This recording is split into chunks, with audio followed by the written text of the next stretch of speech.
Ever wonder what would happen if you woke up one morning to find something from popular culture was mysteriously erased and you were the only one with any memory of it? Well, that's essentially the story of Jack Malik, an aspiring musician to whom success seems unreachable. Waking up after getting hit by a bus, he discovers that nobody remembers the Beatles or their music. Realizing the position he's in, Jack takes it upon himself to perform the forgotten band's songs and pass them off as his own work. I think this is a wickedly creative premise that gives the film a unique identity amidst the height of the summer blockbuster season.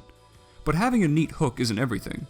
Fortunately, Yesterday is also a delightful little picture that offers a breath of fresh air between some of the year's biggest releases. What I appreciated most about the movie was its approach to the story. Now, I know what you're thinking. Based on my summary, you can guess where the film is going. Jack becomes self-absorbed with his secondhand success and turns into an unsavory person who must realize the error of his ways, right? Not this time.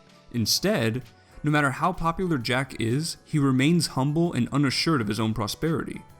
Rather than regurgitating the well-trodden moral of the corruption fame brings, Yesterday communicates a different message about how success and happiness are not always intertwined, which is honestly quite refreshing to see.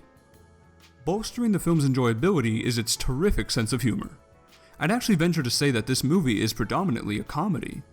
It carries with it a winsome humor that often catches you off guard.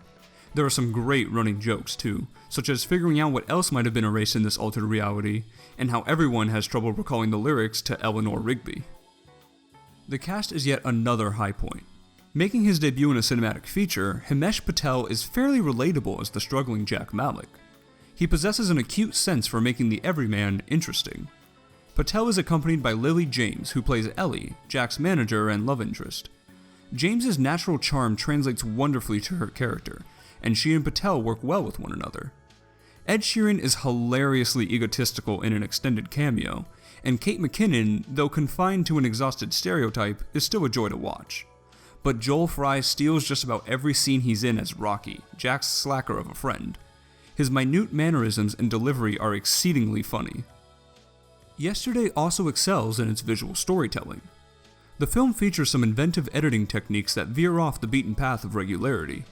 Not only that, the cinematography illustrates various key moments expertly. For instance, there is a mirror in Jack's home that reflects the front door. Whenever someone enters, their face aligns with a blurry circular pattern in the center, hinting that the person will cause a ripple in Jack's life.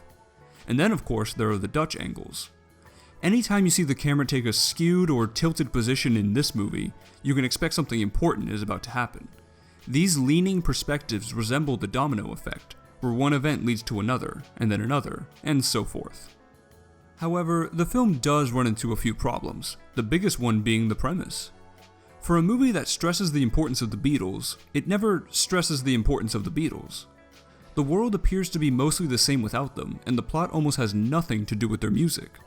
The disappearance of the Beatles is merely a tool for Jack to find success so that he can learn the film's lesson. It didn't have to be the Beatles that vanished, it could have been any well-known band and the resulting picture would be the same. Additionally, Yesterday doesn't contextualize why their music was so influential and popular. A lot of it had to do with their image, their attitude, etc. It wasn't the music alone that changed the world, but here, Jack is able to find equal affluence and fame by simply performing the songs.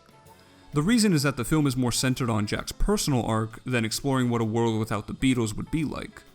The movie presents a brilliant idea and immediately stuffs it in a cupboard, only bringing it out sparingly, when it very easily could have handled both storylines. I also feel that Jack's motivations are severely underdeveloped. On the verge of quitting his musical career, he's offered a singular opportunity, and he takes it. But why? Jack clearly believes the world needs the Beatles. But is he doing this to spread their music? Is he doing it for his own satisfaction and gain? Or is he doing it to give himself a purpose during this depressive state that he's in? The movie rarely touches on what drives Jack to go through with this nutty idea, not until the very end at least. And so we're left watching him do things, but we're not given enough information to understand why. And yes, there is a love story in here. It's not bad per se, it just comes across as incredibly pointless and undercooked. It's mainly relegated to the back burner during the first half, but feverishly emerges during the second.